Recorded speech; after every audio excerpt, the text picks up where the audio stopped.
সব কুকুর আল্লাহর আদালতে দামি না। আসহাবে কাহাফের সাথে যে কুকুরের সম্পর্ক রয়েছে ওই কুকুর বড় দামি, আল্লাহর জান্নাতে চলে যাবে। আপনাদের এলাকার মধ্যে গরু গাবি আসেনি? সব গরু গাবি আল্লাহ তাআলার মাখলুক, কিন্তু সব গরু গাবি আল্লাহর আদালতে দামি না।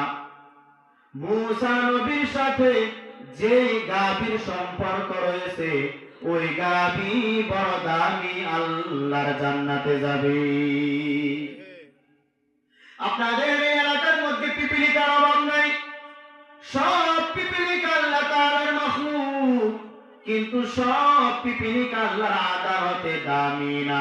সুলাইমান নবীর সাথে যে পিপিলিকার কথা হয়েছে ওই পিপিলিকা বড় দামি, আল্লাহর জান্নাতে যাবে। ঠিক না? কুকুর কেন জান্নাতে যাবে? গরু কেন জান্নাতে যাবে? গাভী কেন জান্নাতে যাবে? রহমাতুল লিল আলামিন যে উটের উপর সওয়ার হয়েছেন, আরোহণ করেছেন, ওই উট জান্নাতে যাবে।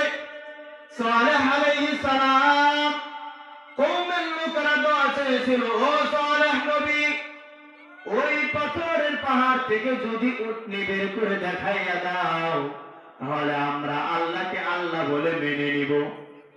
সালেহ নবী দোয়া করলেন, আল্লাহ ওই পাথরের পাহাড় থেকে যদি উটনি বের করে দেখাইয়া দাও তাহলে তারা তোমাকে আল্লাহ বলে মেনে নিবে। নবী দোয়া করলেন,